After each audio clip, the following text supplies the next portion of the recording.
আমাদের রাস্তা খারাপ, গাড়ি ঘোড়া চলতে ভীষণ অসুবিধা, লোকজন যেতে পারছে না, গাড়িতে চললে ওই মানে শরীর অসুস্থ হয়ে যায়।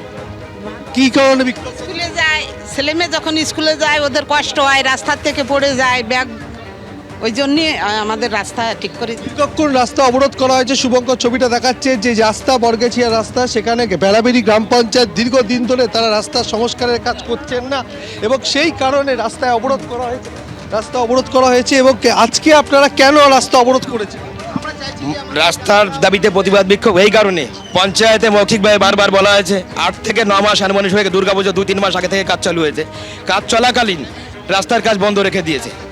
দেখুন, পাথর বিভিন্ন জায়গায় ছড়িয়ে ছিটিয়ে আছে, জনগণ চলাচলের দীর্ঘদিন অযোগ্য হয়ে আছে। আমডাঙ্গার বিডিও মহাশয়কে মাস পিটিশন দিয়েছি আমরা জনগণ, পঞ্চায়েতে বারবার মৌখিক সময় বলা সত্ত্বেও কাজ করেনি। এই কারণে আমরা মনে করি সরকার জনগণের টাকায় চলে, সরকারের টাকায় সরকার চলে না, সরকারের বোঝা উচিত।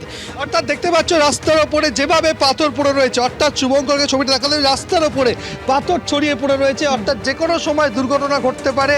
আর সেই আশঙ্কা থেকে বারবার প্রশাসনকে বলা হয়েছে, পঞ্চায়েতকে বলা হয়েছে, রাজ্যে নতুন সরকার প্রতিষ্ঠিত হয়েছে এবং সেই কারণে নতুন সরকারের দৃষ্টি আকর্ষণ করার জন্য গ্রামবাসীরা আজকে বিক্ষোভে সামিল হয়েছে। একেবারে সমীরণ, যে ছবি দেখাচ্ছে একেবারে মারাত্মক ছবি। আমি সলিলদার কাছে এই জায়গায় যাব। 15 বছর তৃণমূল কংগ্রেস ক্ষমতায় রইল, রাস্তার এই অবস্থা, উন্নয়নের কাজ তো প্রায় শেষ, বারবারই আমরা শুনেছি।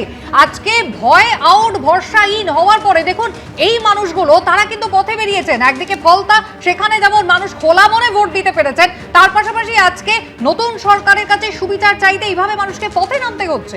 দেখো, এইটাতেই যেটা একটা তোমরা পড়েছো, তো হিপড এ সাই অফ রিলিফ, একটা স্বস্তির নিঃশ্বাস, একটা তৃপ্তির নিঃশ্বাস ফেললো। দেখো আসলে কি, মানে টোটাল সিস্টেমটাকে এত দূষণ হয়ে গেছিলো, মানে পলিউটেড একটা পলিটিক্যাল সিচুয়েশন এমন হয়েছিল, পলিটিক্যাল এবং অ্যাডমিনিস্ট্রেটিভ পরিস্থিতিটা এমন দূষিত হয়ে গেছিলো যে মানুষ এটা ভাবতে পারছে না। আজকে তুমি দেখো যেটা তোমার নর্থ 24 পরগনা যেটা বলছে, যেটা মানুষ কিন্তু এখন এক্সপেক্ট করছে, প্রত্যাশা করছে। আর ফলতাতে দেখো মানুষ একটা তৃপ্তির নিঃশ্বাস ফেলছে যে হ্যাঁ, একটা লোকও বলতে পারবে না, তুমি একটা লোক বার করো, একটা তুমি ভোটার বার করো, একটা যারা নির্বাচন করে তাদের মধ্যে একজন মানুষকে বার করো যে বলবে যে হ্যাঁ, এখানে কেউ ছাপ্পা মেরেছে বা এখানে কোনো অসৎ উপায় অবলম্বন করা হয়েছে। এবং যেটা আমি বলতে চাই যে মানুষ কিন্তু সৎ, মানে এইটাই তো পলিটিক্স, এটাই তো রাজনীতি, এটাই তো গণতন্ত্র।